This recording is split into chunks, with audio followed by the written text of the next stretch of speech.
The contents of this show are for educational, informational, and entertainment purposes only. Any information on the show does not create a client-therapist relationship and should not be taken as professional advice.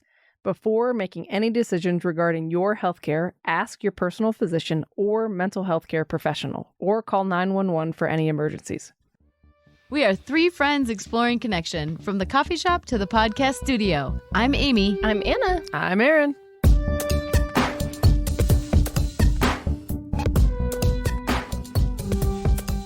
We are so excited to have Sarah Kozlowski in studio today. She was an awesome guest. She is helping our little people in the world become more conscious and better citizens of the world, which she talks about in her interview. I feel very, very lucky that we had her as a guest today.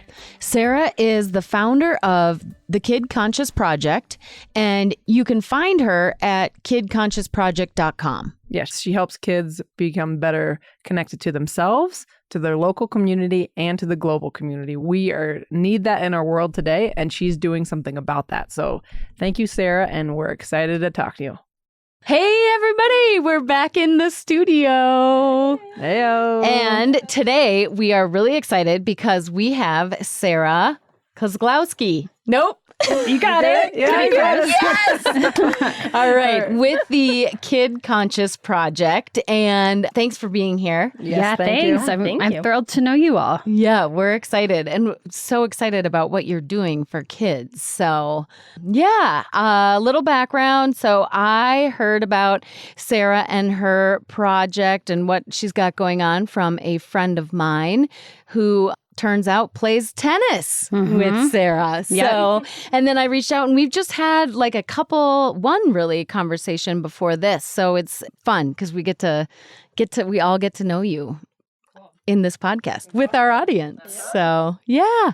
So why do you want to just start off with telling us about the Kid Conscious Project? And Sure, yeah. So how it started? Well, I'm first just so impressed by you all. I think this podcast is super timely, and how so many of us feel alone and trying to just create connections. So I think it's so cool what you're doing. So thank you. Thanks for making time for that. Yeah. And I was excited to connect with you and tell you about Kid Conscious. So the Kid Conscious Project, it's a nonprofit. We're a 501c3, and I started it about a year ago, really with the intent of finding a way to create life skills, learning opportunities, and service projects for kids. So our focus is around kids ages 6 to 12 and their families. And we really think about building core values. And the three that I've sort of honed in on are resilience, self-sufficiency, and citizenship. Hey, Anna. Yeah? Erin's a pretty badass therapist, right? I totally know. I just take notes when she's talking. Me too. Some of our audience does as well. So did you know that there's also a place that you can get information directly from her? On her website, right? Yeah. And didn't you do it? Yeah. Tell us about it. Yeah, so there's all these free workshops that they're offering, and at thekaliinstitute.com, you can sign up for those. Kali is how you spell Kali, and then Institute, thekaliinstitute.com. Get it done. The organization really evolved out of an early organization I started when I was a new mom. And it was when I had my first kid. And I started it in Chicago with a great friend. And the organization was called More the Milk. And the intent there was to give moms a way to volunteer and bring their babies along. So not have to pay for a sitter because, it was hard to justify doing things on a volunteer basis and, really having to pay someone so you could do it. So started out great, and it was a good concept that worked well while my kids were young. But now that they're a little older, they're 8, 7, and 4, I wanted to do something that would get them involved. So that's where Kid Conscious came about. So the Chicago company, when did you start that? And then how long did it? Because I know you have 3 kids, right? Yep, I do. So we lived in Chicago, and I was there when my first daughter was born. So my background was in traveling the world and doing marketing and branding, and I loved my job. And when I left that world, it just didn't feel like enough to be staying at home with a baby, and I wanted connection and wanting to truly, what you guys are all talking about, feel less alone in that world. And so there are a lot of fun things and baby play dates and, just kind of Bubbles Academy. And that's a Chicago, Bubbles. It's amazing. I've never heard of it. It's a place in Chicago. It's a fun, it's like a gymboree for babies. It's super fun. And I enjoyed all that, but I wanted to do something a little deeper. Yeah. And so partnering with a dear friend of mine named Amy, we saw there was an opportunity to do something with moms who wanted more conversation and deeper conversation and things to talk about beyond just our babies. So that's how the organization got started there. And I brought it to Denver about 8 or 9 years ago when we moved here. And I had 2 kids at that point. And we did a lot of projects here in Denver that little kids could come along to. And as you all know, it's tough to find things that really kids under 10 can participate in. There's so many restrictions. And anyway, so we found a lot of great ways to have little kids come alongside their moms or their families and be a part of different community building things. And I love that. It was great. It built community here. But was that called More Than Milk? That was More Than Milk. Okay, yeah, and I continued cool. it here, and my friend continued it in Chicago. But schedules got tough and kids got older and kids are in a lot of activities and, time is precious. And it was hard to find time that people could really commit to doing something together like we did during the day. Yeah. So I spent a couple years just trying to figure it out and getting involved in Denver stuff. And then I realized, my kids are at an age where they need to learn a lot of these lessons themselves. And I can help teach them, but I want them to learn by doing. And so that's was the genesis important. Of the Kid Conscious Project. Yeah, so important to learn by doing. Yes. Yeah, I mean, I think experiential stuff is kind of everything. And I know just in memories we've made as a family or service projects, them getting their hands involved and meeting people and connecting, thinking, I actually can have an impact even as a 6 or 7 year old. It's pretty powerful. It is. Yeah, that is so cool. So so you transitioned companies and then how long? Wait, can I go back? Oh, really yeah. quick? So how did that show up in your kids making the impact that like for a 6-year-old to like know that they make a difference or know that they like have the power to show up in the world? So a couple things we did with More Than Milk, which I thought, now this even makes sense for an older kid audience. So we did a cleanup at Wash Park and kids themselves were given trash pickers and bags. And so my little kids would go around and there were some gross things they found, but they also found, a lot of things they could pick up and put in. And they thought like, wow, here is this playground that we're at a lot and we're making it prettier, we're making it cleaner and healthier for the animals. And so it became where it wasn't just the moms or the parents doing the project, it was the kids getting their hands dirty. And so that, that was an example of how it seemed like, okay, it's time that they're actually more involved. Yeah, engaging in their environment is so good. Yeah. It's so good. Yeah, definitely. So when did the Kid Conscious, how long has that organization been going? Yeah, so about 1.5 years ago, I started thinking about this idea and I thought there's an opportunity for a leadership program for kids. And I know when I was growing up in Boulder, I was part of one more in junior high and high school, but it had a big lasting impact on me just in terms of meeting people in Boulder and the community and having some leadership opportunities that kind of made me feel like I was getting skills I wasn't getting at school. Yeah. And so I thought about this originally as like, I want to have a leadership program. And I thought I want to reach junior high and high school because that's when I was impacted. But in doing a lot of research, there's some great organizations already in Denver that are doing a lot in a deep and broad way around leadership, and high schools are doing a great job. And so I realized, not only are my kids not at that age yet, but I don't know that I'm ready to tackle that. I want to start from a place that I'm familiar, and so I started with my kids' ages. And there's not much out there. right? There's For 6 not. to 12 in leadership? Well, what I found is that there are a lot of service projects. If you dig deep, you can find organizations that are coming up with ways for kids to pack homeless bags and hand them out in the community. And there's some great projects, but I guess part of that is how my idea around leadership evolved into more of consciousness. And that it's not just in my mind about doing a service project, which oftentimes is kind of a check the box that felt good, but so what? Like, what's that mean? How does our family continue a conversation? And so I wanted to even broaden beyond leadership to just creating more of a conscious awareness in families about empathy and kindness and being a citizen and how you can be a citizen of the world, starting with your own little body, even from a young age, and then building yourself internally, impacting your community, and then seeing how your impact affects the world. That's so awesome. Erin's raising her hand. That is so good. I love you guys. Well, thank you. I'm trying to keep quiet. I'm like, yeah. Thank you. You are like speaking to Erin's camp counselor inside Do you want a job? I need a partner. Oh my God. Thank you. Yeah, good job, girl. Well, It's beautiful.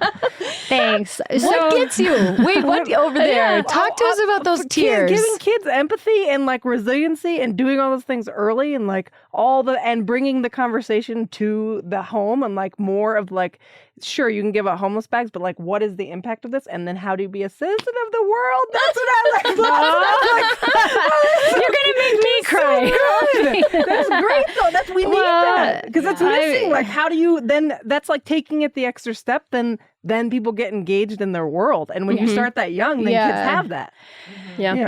I mean, good. my parents did a really good job of modeling that for me. And look, our kids can be little terrors, and this doesn't mean they're great kids and have it all figured out. But I just know that I want them to go on in this life being able to take care of themselves, realizing how important it is to take care of others, and knowing that if you help other people, you help yourself. And so I don't think there's ever an age too young to start that. No. It's so good. It's really great. Yeah. So have you always been a go-getter? I don't know how to react to you looking at me like that. With awe. I mean, to like do such a, I mean, it just seems like such a wonderful, huge project to take on. I gotta say, when I had new babies, I was like at home watching The Bachelor. I was not. I mean, I admire but I also admire because I felt really alone when I had my kids, and like. I just admire what you were able to do with your own loneliness or whatever you were experiencing, but that you like made something out of being a new mom like this. Man, I totally remember I'd host these little baby play dates in Chicago, and I had the Today Show rocking the entire day. And people would come over and they're like, oh my God, you've got the TV on and your baby's there, Yeah. And so there was a lot of like, well, I've got to just have noise. Like I just need an adult in my life, whether it's on TV or in person, and there you go.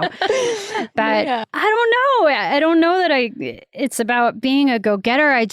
I recognize that our kids are living in challenging times. Our kids go to a school we love. They're like super challenged academically and sports, and we're as spread as thin as anyone else. But I think people are making less time for the softer stuff that really matters, and we're all reading so much about that stuff going by the wayside that I just thought, well, I want my kids exposed to this, and if other people are interested, great.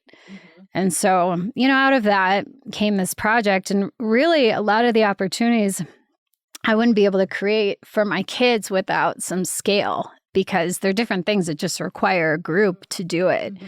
So, I mean, that's the intent. So how many members do you have right now, or where are you at? Where do you want to be? Right now we're just in Denver. I live in South Denver, but I don't want to be specific to any particular location in Denver. So the different organizations we work with span all across Denver, different Denver communities. The people in my network of those who follow our projects live all around Denver, North Denver, even into Boulder and Colorado Springs. So, right now it's more regional. I wonder if it would be something you could almost franchise.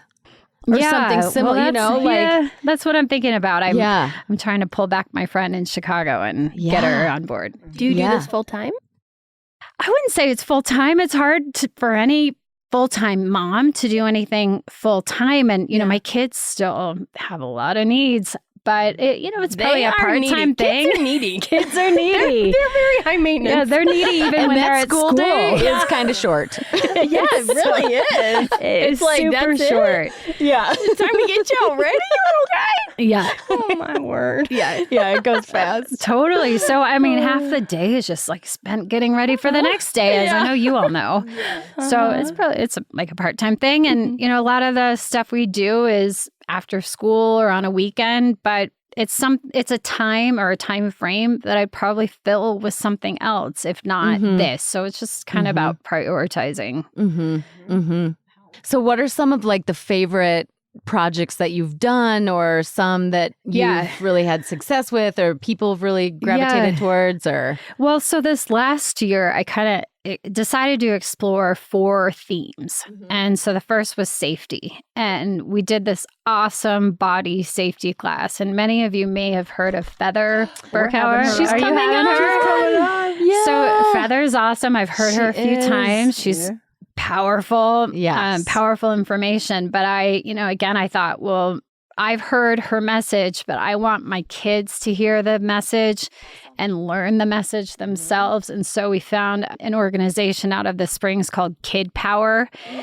And they're fantastic. They host body safety classes for elementary age kids. From Feather? Like Feather's specific? Feather is not involved with that. So Feather more speaks to parents. Yes. But Kid Power speaks to kids. Awesome. Okay. So that was the first project we started with last summer to kick off this whole Kid Conscious project. And we had 30 kids go through it. Wow. And we all walked away thinking, these kids are well equipped to protect themselves, even from first grade on. So I'm going to repeat that. And that's a great thing. So I did this whole safety. I'm going to sign my kids up for that, yeah, please do. Please do. My son's almost 6 in November, so I'm going to get him involved. He would be very welcome and could certainly get a lot of the lessons out of it. So that was a great one. We're going to repeat it in January. But I did this whole kind of 3-month session around safety. And to me, it's kind of like, well, if our kids' ages aren't first safe, well, what else matters, right? So body safety, we did a digital safety series with Cheryl Ziegler, who's a local fantastic psychologist. And I think you told me teaching kids just how to be good digital citizens, which was super eye-opening for kids and parents. That's so interesting to me to think about. I mean, we hear so much about social media and then obviously like the dangers of the internet and all that. But Well, and it was interesting to see. So this was for 2nd, 3rd, and 4th graders. And we divided kids by grade level just to speak to them in an age-appropriate, grade-appropriate way. But even within each of those grades, the variation in what they're exposed to is so wide-ranging. And so it was interesting. My daughter last year was in 2nd grade. And some of the kids who were in her class, who were part of this digital class, are doing a lot of gaming. So for my daughter, she has real limited access to technology. So just having the conversation with the same age group who has real varied experience was great. But, everything from how to safely navigate websites to knowing when something doesn't feel right, it's probably not right. When to tell your parents something is not right. And then she even explored, online bullying, and that can happen in games that kids are playing online. Because they can talk on them, right? Exactly. Yes. Or having an avatar that people can, say something mean about. And many of these kids aren't on social media yet, but they hear about it. And so speaking to that, and kind of, there are a lot of positives, but there are also some negatives. And just for kids to have a broad view of what that, in their mind, really fun thing truly means. So it was a powerful class.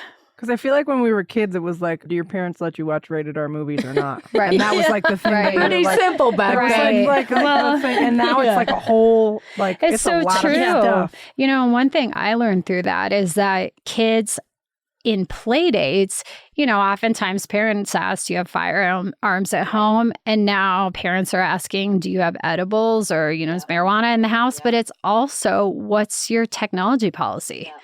Because, and I hadn't thought to ask that, but it's so true. You know, even friends who we're super close with, their kids may have different access on an iPad. And, you know, we wouldn't know what they're able to experience at another kid's house. So having that question asked, so that was powerful. So we did this whole safety exploration. I thought, you know, kids got a lot out of that, and parents too. Then we explored nutrition and healthy bodies, and you know, what does it mean to have a healthy body image? Because young kids are, it's just amazing how they're even looking at themselves from age 6 and 7. But we did fun stuff. We did cooking classes at the Children's Museum. We had like a snack attack class where kids learned how to make a really fun, healthy afternoon snack. And parents had a great nutrition class with this expert about, you know, what food battles are worth fighting and what aren't. And a lot of them aren't worth fighting. Yeah. And just, you know, different things we all grew up with in our own families. Like for me, growing up in the fat-free generation, and you have to finish everything on your plate. And, you know, how do you interpret that today? Yeah. So that was another session we did. And then the summer, I think, was maybe the most powerful. It was all around mental well-being. So, you know, I think for parents, didn't you frame it as like back to school? Well, so that was a component of it. Yeah. But I think it's pretty unanimous that, you know, safety, of course, being important, but parents just want their kids to feel good. And if they're struggling, they want to know how to help, and they want to know what to look out for. And so the summer was all about sort of positivity and healthy friendships and standing up for yourself, standing up for a friend, how to think about going back to school and being around friends you haven't seen all summer, or friends who may have been tough in the year prior, or how to meet new friends when many of yours have left the school. So that was great. And who's leading these conversations? Are you leading them? No, fortunately, I'm not. No, I rely on these experts that I'm seeking out. So it's through recommendations, through books I'm reading. But in the case of this friendship series, it was led by Girls Leadership, just the coolest organization that is really doing great things to promote healthy EQ and good friendship skills. And so it was a co-ed class. You know, I want this to be for boys and girls and together. And so they led that. We did this great sports mental toughness series. So how can kids talk positively to themselves in sports? How do they handle crazy parents on the sideline who have expectations on them? There's always one of them. There are always many of them. We were at soccer yesterday. I'm like, oh my gosh, these people are so intense, including myself sometimes. But it's intense. Yep. So the sports coach did great. that. And it's just a range. Yeah. So I seek out people who can lead these things. That is really exciting. So have you seen how your kids are like following up or like connecting to the topics, or like have you seen anything as a mom? Like, oh my gosh, this must have really stuck with. I have. Well, so in the case of the sports class, I have a daughter who plays everything, and she's my first child. She's pretty hard on herself. And she took away some really great techniques for how to talk positively to herself. And she used it yesterday in her soccer game, you know, because she feels bad if she misses some goals. And so, she has those tools now. We did another thing this summer where a friend who is a pastor and also like a spiritual kind of mystic came and did a consciousness for kids class and taught kids how to protect their energy field. Oh, whoa. Oh, do you want to come? Amazing. I do energy work. And you kids, do? And I was Okay. just talking to my stepdaughter about this, and it was like we because they don't know how to do it, and kids are so energetically sensitive, and they get overwhelmed all the time. All the time, But adults yeah. are Erin like, is freaking out. Like, well, adults shut that off, and so then kids are and then you force kids into situations, but it's really because they're overwhelmed because other people's shit is too much. Yeah. And this is so good. Well, good job, girl. Oh, I need to talk to you more. You make me feel so good. Well, you're doing good shit. That's why it's good. But it was so cool. She just brought these big poster boards and she had every kid stand in the center and draw a big circle around themselves. And it's like a lot of people just think your energy only flows forward, but it's behind you and to the side of you. 6 and you to 8 feet around. Yes. Yeah. Oh. So how do you protect all of that space where, you can keep things kind of in a boundary? And then just these incredible breathing exercises to draw negative energy out. And we do that. And I learned a lot. But we do that as a family. And it This kind is all of so healthy. It's so good. Really It's incredible. amazing that you're not only empowering your kids to do this, but like other children. Like, what a huge gift you're giving to the world. Like, it's seriously so huge. Like, Well, then it's like so stuff that needed. they don't have to figure out because They don't have to work through it in the 20s are therapy. terrible. Yeah, they don't have to work through it in therapy later. yeah. Figuring it out and Right. saying like, here's boundaries, like something that's such a life skill. Yeah. Well, you know what I think is It's huge. Yeah. Thank you. What I've experienced in our school, and again, we love our school, but they talk about these core ethos and values, but they don't teach them. Mhm. And so it seems implicit, kindness and empathy, but kids often just need to go through scenarios and role play and practice, and then they can really do it in perpetuity. And so I felt like that wasn't being taught and wasn't being offered. So, but another thing, my kids have heard the word refugee a lot in the news. We just hear it in a number of places. And until this last year, I don't think they really understood what that meant. And so we've done 2 projects with refugees, one with Project Worthmore, where a man who fled Iraq with his family spoke to the group. And I mean, it was just truly amazing to hear from... Is that the guy that did the TED Talk? I don't believe so. Okay. I'm not sure. Okay. All right. He's actually an employee of Project Worthmore, Okay. and he'll speak to groups. But my kids didn't know that if you flee a country, you don't get to bring your clothes and your furniture, and often you don't even bring your family, and that they would be starting over here in a city and country where they don't speak the language, don't know anyone, and just that these basic needs that we can help meet them. It just helps put a smile on their face. And so we did a great event with Project Worthmore that was powerful. And hearing from someone who's experienced life as a refugee was just wonderful for our whole family. And then earlier in August, we did a project with Denver Health Foundation, and they have a program that lends help to refugees that they serve at Denver Health. And so what we did as the Kid Conscious Project was commit to filling 50 backpacks of new school supplies for refugee kids. And so these kids come in for their first checkup and they get a backpack ready to start them off in school. And so, my kids now are like, I get it. I know what that means. And these are kids just like us. And, we go to Target buying back to school stuff and they realize like most people don't just get to go and pick out new markers. And so it connected it more than let's adopt a family and buy gifts and drop them off. Right. It kind of created a bigger picture, a connection to who's the recipient. Yeah. That's so cool. It makes me think of, so when I was in college, I had this like an environmental education class, And it was talking a lot about how kids, if they are really going to feel environmentally connected or like will actually take action when they're older, it all starts with childhood experiences. And how like if kids don't have the opportunity or the experience of like literally playing in the dirt or, you know, building some fort outside or, you know, just being in the whatever it is, dirt, grass, backyard, tree fort, whatever, then it's really hard for any kid to really feel a real connection with like the environment and then later on to actually take action to help protect it.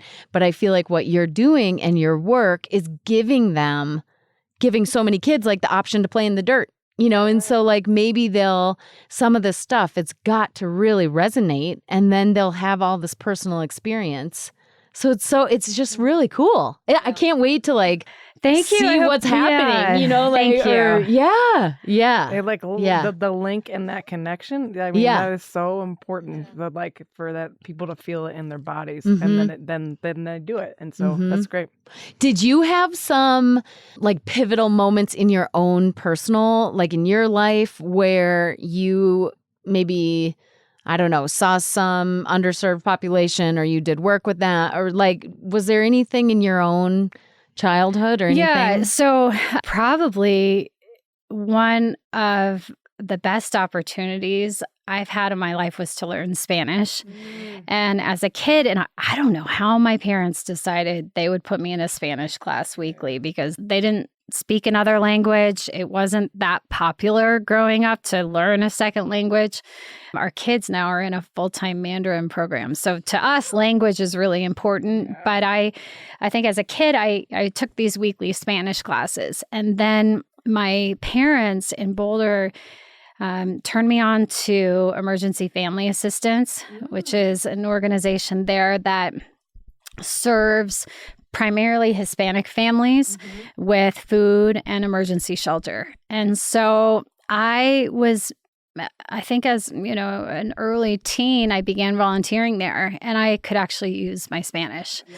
And so I felt just more of a connection to these families and in that I could speak with them or I was trying. I was trying. And I think they felt more comfortable with me. And, you know, that early experience was super formative in how I knew I wanted to keep helping people if I could in my own little way. I mean, I did things like mowing lawns and, you know, it gave me a work ethic. It helped me connect with people who had needs that I could help, support, and it just gave me a community that was outside of my own world. Yeah. So, you know, throughout my life, that's been a big, important part of just my living and, you know, giving back and volunteering. And I've just tried to do that. Yeah.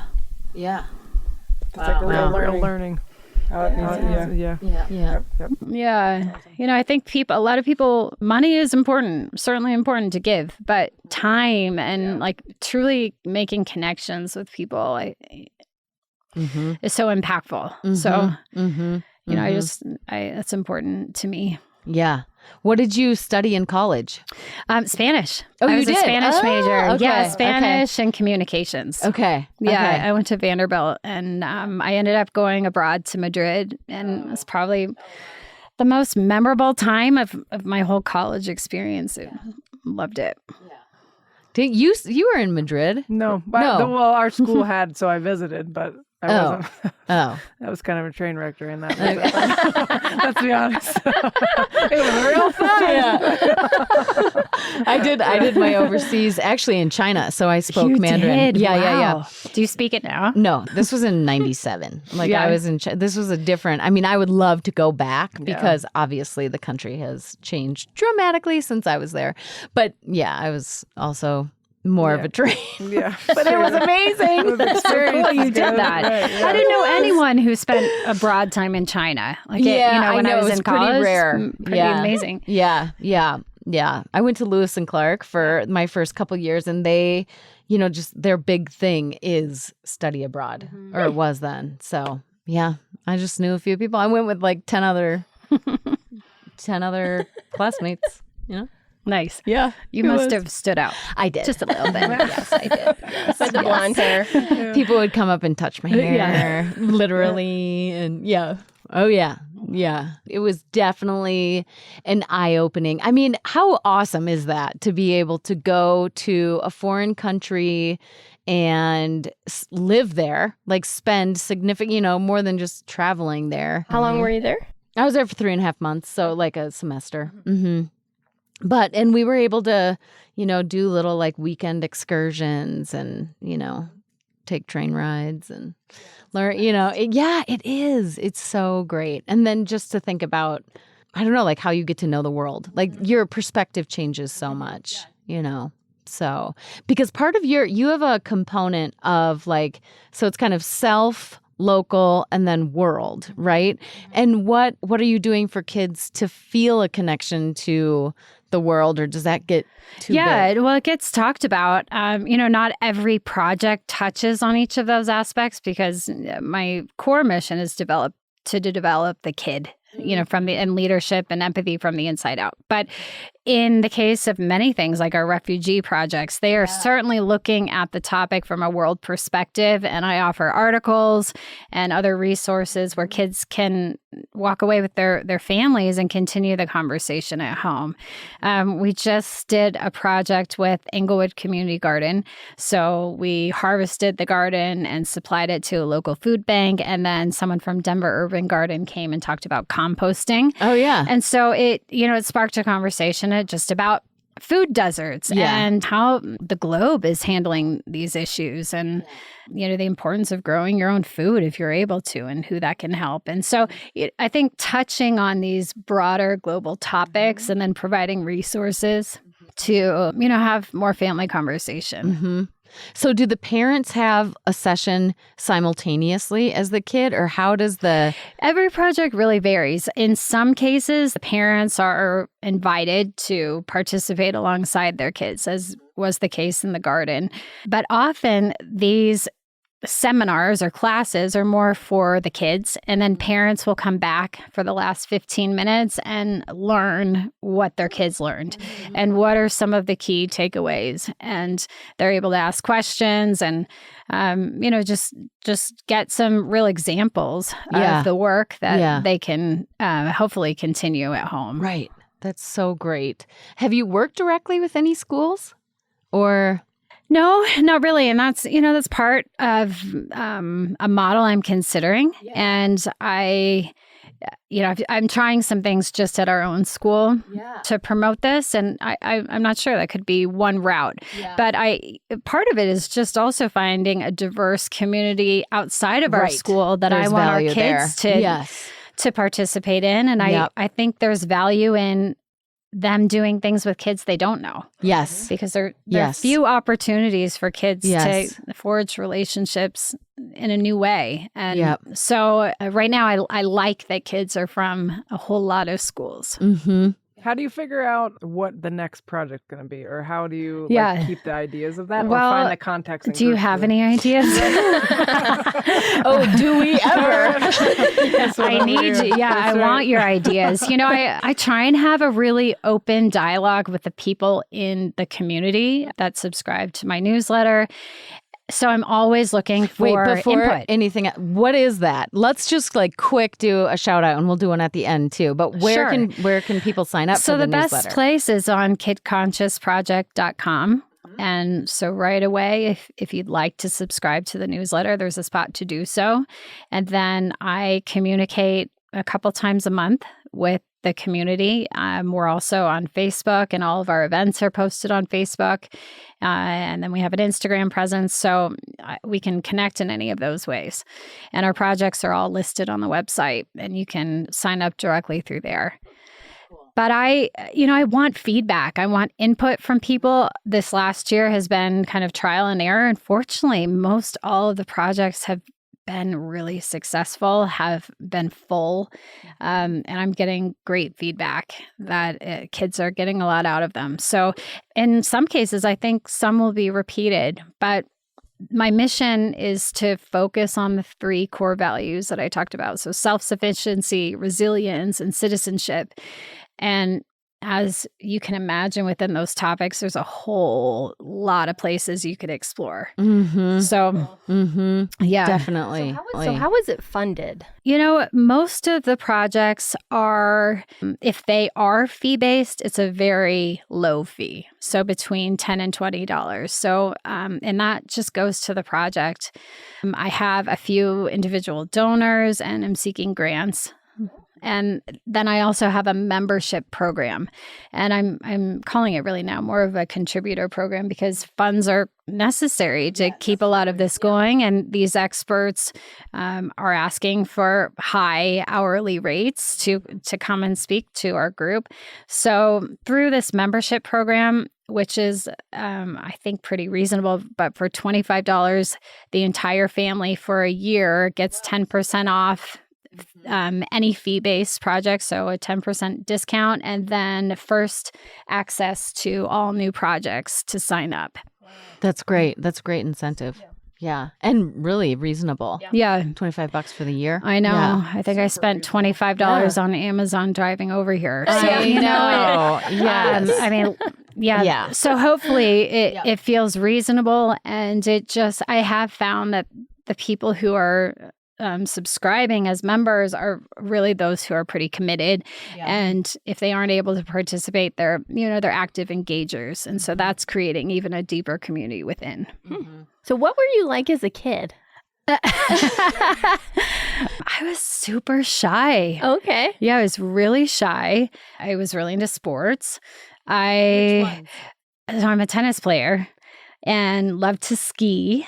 I think I kind of just stuck to those two. Yeah. And now we're intentional. Great sports, but Colorado kid. Yeah. I know we did a lot of the Colorado stuff, although I didn't play lacrosse, which everyone plays lacrosse and soccer now. I wish I had. But I don't know. I loved growing up in Boulder. I love being outside. We have a tight family. I have a younger sister and 2 kids in our family. Yeah, my parents are still outside of Boulder. And I don't know, I was just a happy kid. I loved my life. I loved how I grew up. That's awesome. That's great. Yeah. And then that's best case scenario. I mean, Boulder is a pretty sweet place to grow up. Totally. Very sweet. Very idyllic. Yes. Yeah. So would you consider yourself shy now, or No, I don't know what I don't think I'm shy at all. I'm not getting that feeling. I just wondered. No, it's you funny. see I yourself. think my personality kind of evolved. And maybe it's through some of the things I've talked about, like in junior high and high school. Like I was just given more independence. And I think that helped grow me a lot. And then going out of state for college was awesome. But no, I just like connecting with people. I think I'm a connector. And I like having friends in a whole lot of different places in my life. And yeah. Is your sister still local? She's in San Diego. Okay. Yeah. That's Another idyllic place. Awesome place to visit. Yeah. Way to go, I love sister. it. I'm like, stay there. I love you here, but stay there. Yeah. Yes. Yeah. Don't go. Beach visit. Yeah. Yeah. Beach vacation for her, ski vacation for you. That's good. What brought you to Denver? So my husband and I met in Denver, actually. Okay. When I came back to Boulder, I thought I'd end up in California, but I came back to Boulder after grad school and we met in Denver. And when we met, he said he was on his way to Chicago. So we left and we were there about 4 years. And I was so happy when he had a reason to come back here. Yes. So we moved back to Denver. How'd you meet him? We met golfing. Oh, yeah. It's not funny.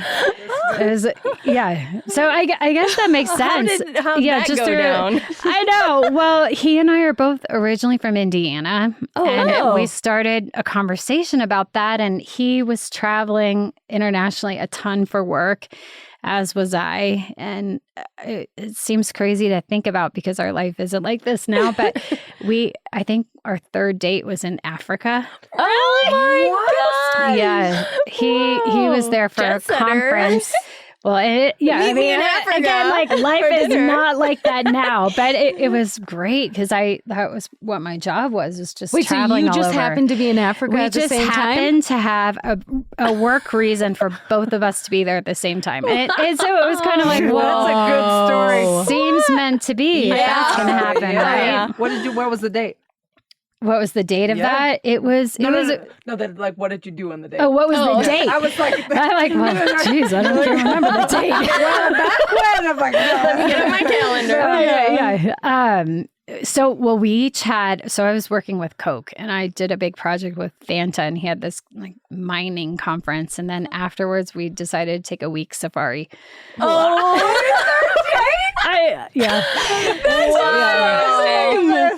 Wow. God. Yeah. So then how long did it take to get married? Like, how long did you date before marriage? Yeah, that kind of accelerated things, right?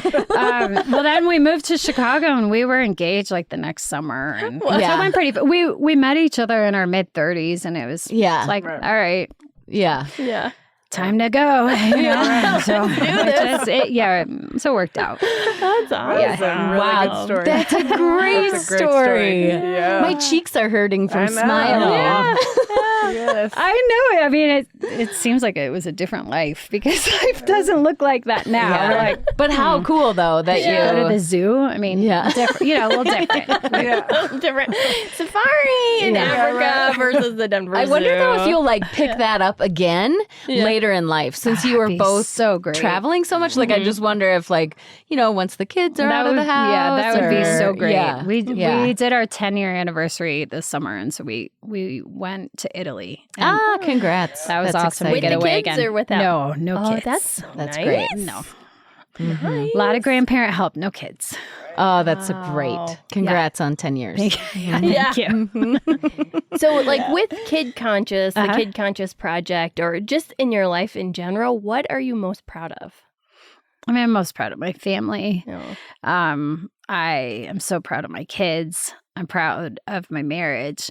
But I'm proud that we are able to give our kids broad experiences. And, I'm proud of, I guess, the values I was raised with that I can hope to instill them in our kids and keep that going. What were those values?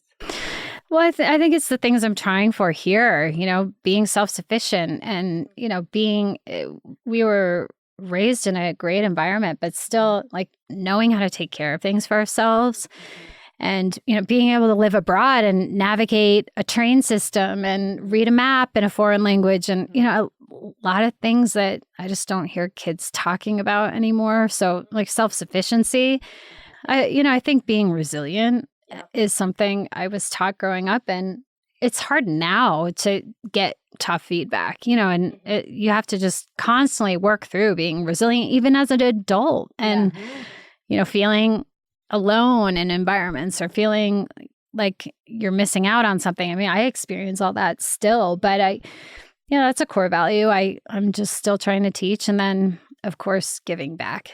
How did you did you do like an exercise to figure out these core values, like in your business and in like your life? Because you've mentioned it a couple times. Like, how were you introduced to that idea? So I've just been mulling it over for a long time, and I read a lot of parenting books and take what I can and what I think applies from those. And I'm just seeing so much about kids lacking. I mean, grit is a big word, right? That's being talked about. And so I think grit is important, but I want to frame it in more of a positive way around resilience. And to me, that means, having positive friendship skills and good EQ and interaction and being able to handle feedback and self-correct and just getting through tough situations, like being able to fail and learning from that and taking it as an opportunity and like overcoming fears, so all of that. I mean, I think about all these values, but I think they can be summed up within those three, like self-sufficiency, resilience, citizenship. And they're like general enough. It's interesting because so when we started talking about doing this podcast, I don't know if you're familiar with Bar 3. Oh, yeah. Oh, yeah. Okay. Yeah. So I'm a huge Bar 3 fan. Every third episode. I know. But I went to a retreat that they put on in Oregon, and Sadie Lincoln was there. And Sadie led this. she's the founder of Bar 3. The founder, okay. And but anyway, and so she led this core values Mm-hmm. exercise, and it was, all of us had like, I don't know, however many, 50 words on these little cards, and we had to place them in 5 different categories, and then you narrow down, and so we really identified like our top 5 core values, Mm-hmm. and then our least valued.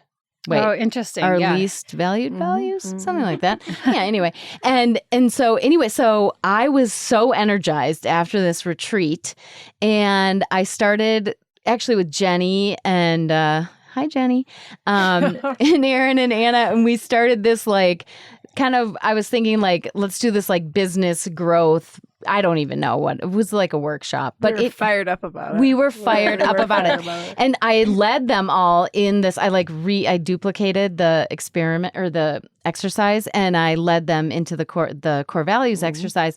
And so the 3 of us had very, like our 5 values, very well defined, and all of us had connection as one of those top 5. And eventually that was a huge inspiration to this podcast. To do this. Yeah. Yep. But anyway, That's great. yeah, it was just like such a concrete exercise. Did you do a workshop like Amy? I wish I'd done that workshop. I need I that think I'm workshop. going to start offering it as long as I get permission from Sadie. Yeah. Yeah. So Yeah, no, connection's so important. And I think you almost can't get enough of it because people do feel really in their own world. And I see on Facebook, people are posing these questions to strangers about how to handle this or that. And in some way that feels like, okay, I'm connecting, I'm getting an answer, but you still feel like you're on an island a lot of times in this world. And so I applaud what you're doing. Thank you. I was just in a therapy session and my therapist was like, no, we were talking about the podcast and she was like, no, connection is a human need. Like you have to do it. And she was talking about, Erin, I know you know all about this, but she was talking about this in like specific nerve bundle that we have from like the heart to the forehead, and how like there is like a specific nerve bundle to watch each other's facial reactions and expressions and the building of connection. And if you don't have that, you can die. Yeah. Yeah. That's crazy. But anyway, No, it's good stuff. What you think about what's that Tom Hanks movie where the dude was on the island and he had that whole like great like Sherman? Was it Sherman? Norman. No. The volleyball. Yeah, the volleyball. Yeah, the volleyball. I was thinking. What yes, was- volleyball. But something happened to it and he freaked out, right? Oh, yes. Right? Yes. Yeah, but he drew like a face on it. Yeah. Yeah. Oh, it's like air and water. Yes. You Right. need it. Right. Yeah. And one of our original articles was about that like horribly sad article about the babies in the orphanage. Oh gosh. Yes. That's right. Yes. Do you remember that? Failure to Thrive is Yep. awful. Russian Yes. orphanage. I know what Oh. you're talking about. I've seen that. Yeah. I know. I Super mean, So anyway, we It's applaud you everything. for all the work that All you the are connection. doing, Yeah. especially for kids and Yes. especially that 6 to 12 range. Because as a mom, I mean, so both my kids fall into that age category. And I don't know of anything. I mean, there's stuff going on in their school, but it is kind of what you're saying where, these values are out there. They might do and I love their school too, but, they might do like a all school assembly about one of the core values, but it's like that. It makes me think of Montessori schools where, like they teach every single process in the classroom because there's like no assumption made that anyone has any background knowledge of it. Yeah. And I think about that with these emotions or these values that we're throwing out to kids where it's like happiness might mean something to you that you all different, or respect or whatever all these words are. And if you're not actually like teaching it explicitly, it's very hard to then have to use that word in a common language or to live do the by thing it. because it's just talking, Right. and the people are like, yeah. Yes. Exactly. Well, Yeah. and if they don't have a connection with Yes. it, like Right. it doesn't mean anything. Right. Right. It's like My- it might be great, but I don't know. My sister-in-law was talking about that her 2 kids they're in high school now, but they went to different schools. And the one where they had a garden and they grew all their own food. And that daughter eats way more vegetables than the older daughter where that didn't happen because there was a connection to the whole farming process. It was just super fascinating. Yes. And she attributes it to that, but it's just like that whole connection is. Yeah, cool. Yeah. I found love that it. with my kids, like with our garden last summer. Mm-hmm. And the fact, like they started eating, they just pluck those Yep. tomatoes they'll eat right it off off. the Like, vine. right It's off. so Yeah, great. it's so great. And we had strawberries this summer and they would just, they love strawberries anyway, but it's just different. So anyway, we totally applaud everything that you guys too. you were doing. Thank you. And Wait, I've got 2 more questions. oh, good. Oh, yeah. Okay. Here we go. Okay, what advice would you give your younger self? It all works out. I think it all plays out as it's meant to. Yeah. I had a lot of anxiety almost in my 20s, and I didn't get married till I was in my 30s, and I think I wish I would have embraced that with less anxiety. Me too, girl. Yeah. Oh, that's so good. Okay, and then the last question, unless you two have one. Okay. No, good. Okay, and I didn't get approval from them about this question. Oh, boy. It's going to be trouble. Watch out, Sarah. So Buckle up. We've been having we've been trying this thing this season with our interviews of asking like a random question, kind of unrelated to Oh, no. the topic. Remember what you told your younger self. It all works out, Sarah. Like if I were a wild animal, what would I be? It's something weird? like that. Okay. Go ahead. So the question is, would you rather burp Uh-oh. every time you lean in for a kiss Oh, or drool every time you talk? Anna, come on. What? Is that bad? No. Keep going. All right, No, Sarah, that's it. What's your answer? Those are choices.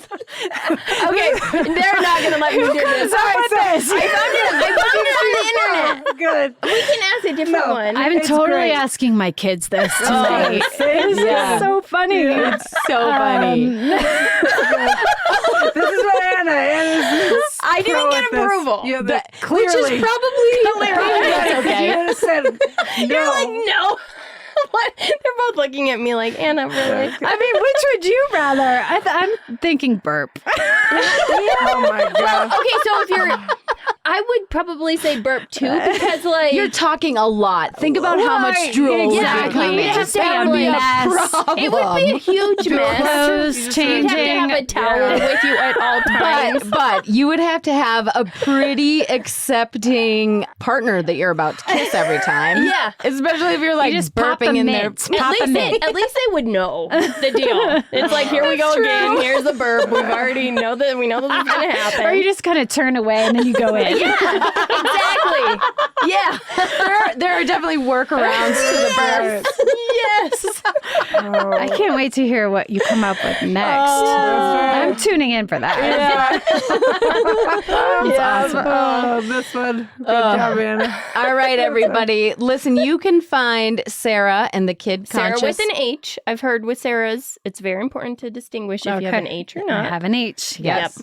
And you can find her and the Kid Conscious Project at www.kidconsciousproject.com. Perfect. Yes. Y'all got it. Go check it out. Yep. It's Go awesome. join. Be a member. Mm-hmm. Thank you, so Sarah. much, Thank you, Sarah. guys. Thank Thanks. you. Thank you. Thank you. Thank you. Okay, so we talk about connection. That's what our deal is here. So we have a 6-step roadmap for instant connection. You can get that at connectionroadmap.com. It will give you the hookup on what to do to get instantly connected with people in this world. Thanks for listening. You can find more about this episode and a way to connect to the community at lessalonepodcast.com. And if you like us, don't forget to subscribe and be sure to leave a review. It helps other people find us and could be just what they need.